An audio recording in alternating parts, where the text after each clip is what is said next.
It's January 1347. You're a foot soldier in the English army, marching through the frozen French countryside during what will later be called the 100 Years' War. Snow crunches under your boots. Your breath hangs in the air like fog. The temperature has dropped so low that the wine in your commander's flask has frozen solid. You've been walking for 12 hours straight, wearing nothing but wool and leather, carrying 40 pounds of equipment, and you won't see shelter for another 3 days. Most people today couldn't survive an hour in these conditions. So how did medieval armies march hundreds of miles through winter without their soldiers dropping dead from hypothermia? The answer is going to completely change how you think about medieval warfare, because it turns out these soldiers had survival strategies so sophisticated that modern militaries still study them today. Let's start with what everyone gets wrong. When you think of medieval soldiers in winter, you probably imagine them huddled around massive campfires, right? Burning through forests to stay warm, roasting meat, melting snow for water. That's what the movies show. But here's the thing that's going to blow your mind. Most medieval armies avoided large fires entirely during winter campaigns. Not because they were tough guys trying to prove something, but because fire was actually one of the biggest killers on a winter march. And the reason why reveals just how brilliant medieval military planning really was. Archaeological evidence from battlefield sites across Europe tells us something shocking. Excavations at Towton in Yorkshire, site of the bloodiest battle ever fought on English soil in 1461, revealed almost no evidence of large-scale fire pits despite the battle occurring during a snowstorm. The same pattern shows up at Agincourt, at Crécy, at dozens of winter campaign sites. Researchers kept finding the remains of small, controlled cooking fires, but nothing like the bonfires you'd expect soldiers to crowd around for warmth. Why? Because medieval commanders understood something that would take modern science centuries to prove. Large fires in winter conditions create a deadly cycle that kills more soldiers than the cold itself. Here's how it works. When you're freezing and exhausted, a big fire feels like salvation. Soldiers would crowd around it, soaking up heat, getting their first moment of comfort in hours. Their wet clothes would start to steam. Their frozen fingers would tingle as feeling returned. Everything seems perfect. But then the march continues. You leave that fire and step back into the winter wind, and suddenly your body temperature plummets faster than if you'd never warmed up at all. Your clothes, now damp from melting snow and sweat, freeze against your skin. The contrast between the fire's heat and the night's cold shocks your system. Soldiers who spent too long by fires were the ones who collapsed and died within the first mile of resuming the march. Medieval commanders learned this through brutal trial and error, and they adapted their strategies accordingly. So if they couldn't rely on fires, what did they do instead? The answer starts with something so simple you'd never guess it was the difference between life and death. Wool. But not just any wool. Medieval textile production had created specific types of wool processing that modern science is only now beginning to understand. Excavations of medieval military camps, particularly those studied by researchers at the University of Southampton, revealed something fascinating. Soldiers wore wool that had been deliberately undercleaned, still containing significant amounts of lanolin, the natural oil produced by sheep. This wasn't because medieval people were dirty. It was strategic engineering. Lanolin creates a water-resistant barrier that modern outdoor gear tries to replicate with chemicals. When snow or rain hit medieval wool clothing, the moisture beaded on the surface instead of soaking through. The wool stayed dry next to the skin, which meant it kept insulating even in wet conditions. Compare that to linen, which was cheaper and more common for everyday clothes. Linen soaked through instantly and lost all insulating value when wet. That's why military contracts from the period, preserved in archives across Europe, specifically demanded wool uniforms for winter campaigns, and why soldiers who showed up in linen were often sent home or reassigned to summer duties. But here's where it gets even more interesting. Medieval soldiers didn't just wear one thick layer of wool. They used a sophisticated layering system that wouldn't look out of place in a modern mountaineering catalogue. The base layer was a thin wool tunic that sat directly against the skin. Over that, a thicker wool shirt. Then a padded gambeson, which was basically a quilted jacket stuffed with wool or linen scraps. Finally, for those who could afford it, a surcoat or cloak. Each layer trapped air between them, creating insulation pockets that retained body heat. The genius was in the air gaps, not the thickness of any single garment. Archaeological textile analysis from sites like the Mary Rose, the Tudor warship that sank in 1545, showed us exactly what soldiers wore. Researchers recovered complete outfits that demonstrated this layering principle. But here's the twist that nobody expected. The clothing showed signs of deliberate modification for cold weather. Sleeves had been taken in at the wrists. Hems had been adjusted. Neck openings had been reduced. These weren't tailoring choices for fashion. They were field modifications to prevent heat loss at the body's extremities. Soldiers were literally sewing themselves into their clothes each morning, just like the Vikings did, creating sealed systems that trapped warmth. Now you might be thinking, okay, good clothes help, but how did they handle sleeping? Because that's when your body temperature drops most dangerously, right? When you're not moving, not generating heat, just lying on frozen ground trying to rest. This is where medieval armies developed a strategy so effective that it's still used by militaries today, though most people have no idea it came from the Middle Ages. They didn't sleep alone. Ever. Military records from the Burgundian campaigns of the 1470s, preserved in the Archives départementales in France, describe sleeping arrangements in explicit detail. Soldiers were assigned tent partners, usually groups of 6 to 8 men, who shared a single canvas shelter and combined their body heat. But it goes deeper than that.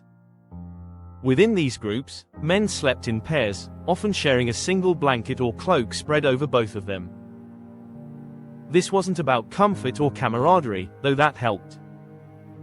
It was pure thermodynamics. 2 bodies in close contact under shared insulation can maintain safe core temperatures even when the air around them drops below freezing.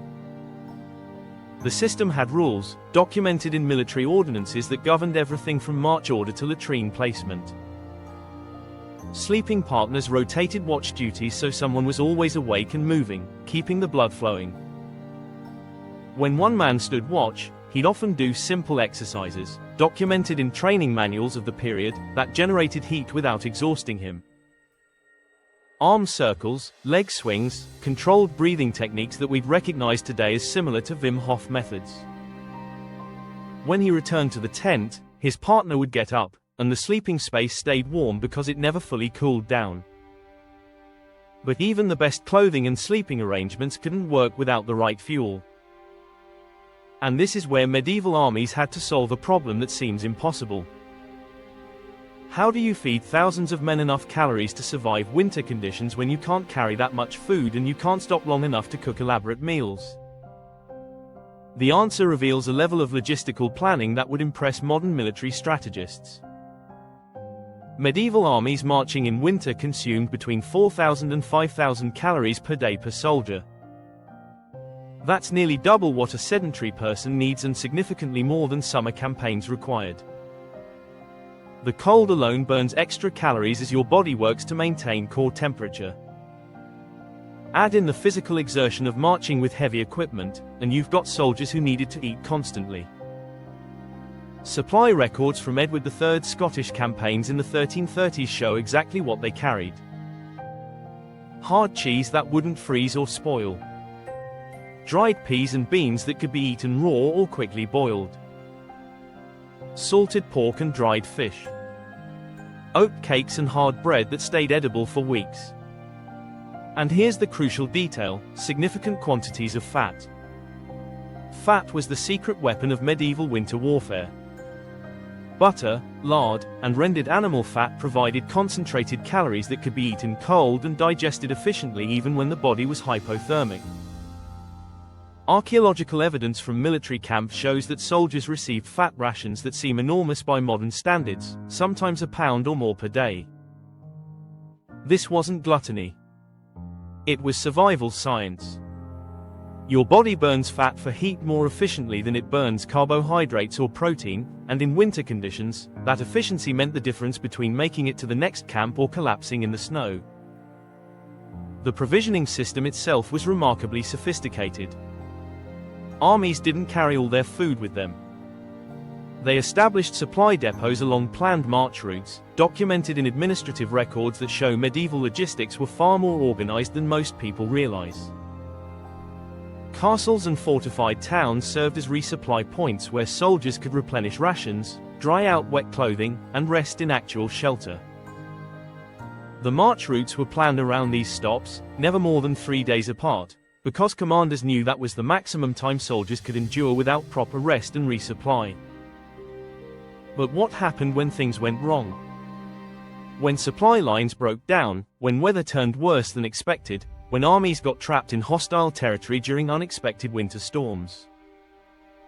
This is where we see the most remarkable survival adaptations, documented in chronicles and letters from soldiers who lived through these nightmares. During the retreat from Moscow in 1812, Napoleon's army would face similar conditions to medieval winter campaigns, but they lacked the institutional knowledge that medieval armies had developed over centuries. The result was catastrophic, with tens of thousands dying from cold. Medieval armies, by contrast, had developed emergency protocols that kicked in when normal systems failed. One strategy that shows up repeatedly in military chronicles is forced march thermogenesis. When soldiers were at risk of freezing, commanders would order rapid movement, sometimes even running in place or doing organized calisthenics. The Burgundian military manual known as the Livre des Fêtes d'Armes describes specific exercises for cold weather emergencies. Soldiers would form lines and pass heavy objects back and forth, creating exertion that generated heat.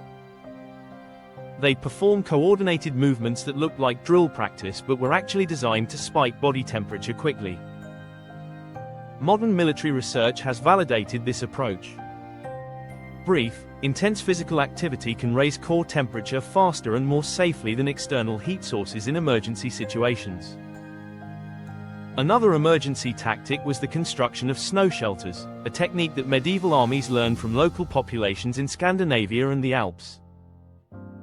Chronicles from the Swiss campaigns of the 1470s describe soldiers digging into snowbanks to create insulated caves that could shelter dozens of men. Snow, counterintuitively, is an excellent insulator when you're inside it, blocking wind and trapping body heat. These emergency shelters saved entire units that would otherwise have frozen to death during unexpected storms. But here's something that's going to surprise you. Medieval soldiers didn't just survive winter marches. Many of them preferred winter campaigns to summer ones. And the reasons why reveal just how sophisticated the cold weather systems had become. Winter offered strategic advantages that made the discomfort worthwhile. Frozen rivers became highways, allowing armies to move faster and more directly than following summer roads. Frozen ground meant less mud, which was actually the biggest impediment to medieval armies. Supply wagons that would bog down in autumn could roll smoothly over frozen earth. And perhaps most importantly, disease rates plummeted in winter. The dysentery, typhus, and other infections that killed more medieval soldiers than combat largely disappeared when temperatures dropped below freezing.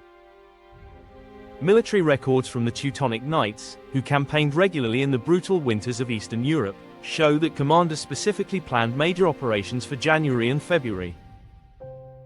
They developed such effective cold weather systems that winter gave them a competitive advantage over enemies who hadn't mastered these techniques.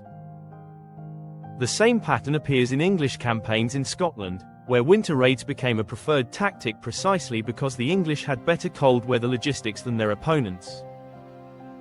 So how do we know all this actually worked? Because we can track the survival rates, and they're shockingly good. Analysis of military records from the Hundred Years' War, cross-reference with payment rolls that tracked how many soldiers completed campaigns, shows that winter marches had mortality rates only slightly higher than summer campaigns. We're talking about differences of maybe 5 to 10%, not the catastrophic losses you'd expect if soldiers were freezing to death en masse. The soldiers who did die from cold were overwhelmingly those who violated the established protocols, the ones who got drunk and wandered away from camp, who gambled away their wool clothing, who ignored orders about fire use and sleeping arrangements. The psychological component of winter survival was just as important as the physical strategies. Medieval military culture developed rituals and social structures specifically designed to maintain morale during cold weather campaigns. Chronicles describe organized entertainment in winter camps, singing competitions, storytelling sessions, dice games, and wrestling matches. These weren't just ways to pass time. They were deliberate morale maintenance that kept soldiers mentally engaged and socially connected, which directly impacted their physical resilience. Modern military psychology has confirmed what medieval commanders knew instinctively, that soldiers who maintain strong social bonds and positive mental states have significantly better survival rates in extreme conditions. Religious observance played a similar role. Winter campaigns included more frequent religious services, documented in chaplain records from multiple armies. These services provided warmth through crowding into churches or chapels, but they also offered psychological comfort and a sense of meaning that helped soldiers endure hardship.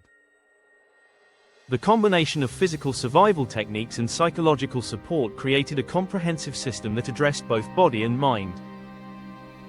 Now here's where this gets really interesting. Some of these medieval techniques have been completely lost and only recently rediscovered. Military historians working with experimental archaeology groups have recreated medieval winter marches using authentic clothing, food, and camping methods. The results have shocked researchers. Modern participants, using only medieval technology and techniques, have successfully completed multi-day winter marches in conditions that would challenge people wearing modern gear. The medieval systems work, and in some ways, they work better than modern approaches that rely too heavily on technology. A 2015 experiment conducted by researchers at the University of Nottingham put volunteers in authentic medieval soldier kits and had them march through the English Peak District in January. The participants reported that after an adjustment period, the wool clothing systems actually felt more comfortable than modern synthetics. The lanolin-rich wool didn't develop the clammy feeling that synthetic base layers get when you sweat. The layering system allowed for better temperature regulation by adding or removing pieces. And the communal sleeping arrangements, which participants were skeptical about initially, proved remarkably effective at maintaining warmth through the night. But perhaps the most important finding from these experiments was about mindset. Medieval soldiers expected discomfort. They didn't have a warm car or heated building waiting at the end of the day. Their entire mental framework was built around functioning effectively despite being cold, wet, and tired. Modern participants struggled most with the psychological adjustment, not the physical conditions. Once they accepted that they weren't going to be warm and comfortable, and that survival didn't require comfort, their performance improved dramatically. Medieval soldiers had that mindset from the start. The decline of these winter warfare techniques is actually a fascinating story in itself. As armies modernized in the 16th and 17th centuries, they initially got worse at winter operations, not better. The introduction of gunpowder weapons, which were vulnerable to moisture, made armies more reluctant to campaign in winter. The shift toward professional standing armies with permanent barracks reduced the emphasis on field survival skills. By the 18th century, European armies had largely lost the institutional knowledge that medieval forces possessed, which is why Napoleon's retreat from Moscow was such a disaster. The French army in 1812 was technologically superior to medieval forces in every way except cold weather survival, and that one deficiency killed them. It wasn't until the 20th century that militaries began to systematically relearn winter warfare techniques. World War I in the Alps, World War II on the Eastern Front, the Korean War, all these conflicts forced modern armies to rediscover principles that medieval soldiers had mastered centuries earlier. Layered clothing systems, high-fat diets, communal sleeping arrangements, psychological resilience training, these weren't innovations of modern military science. They were rediscoveries of medieval knowledge that had been forgotten. Today, elite military units training for cold weather operations study historical campaigns specifically to learn from medieval successes. Special Forces manuals include sections on improvised insulation techniques that come directly from medieval sources.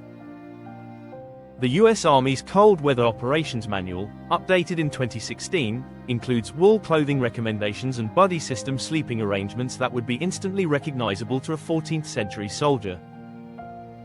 The circle has come full around. So what's the final answer? How did medieval soldiers survive winter marches without freezing to death? They did it through a comprehensive system that addressed every aspect of cold weather survival. Specialized wool clothing that insulated even when wet. Layering systems that trapped body heat efficiently. Communal sleeping arrangements that shared warmth. High-calorie, high-fat diets that fueled internal heat generation. Strategic march planning that never pushed beyond human limits. Emergency protocols for when things went wrong. And perhaps most importantly, a military culture that trained soldiers to function effectively in discomfort and built psychological resilience through social cohesion. Medieval armies didn't just endure winter. They weaponized it. They turned cold weather into a strategic advantage by developing survival systems so effective that enemies who lacked these techniques simply couldn't compete. The soldiers who marched through frozen landscapes weren't superhuman. They were ordinary people using extraordinary systems developed through centuries of trial, error, and accumulated wisdom.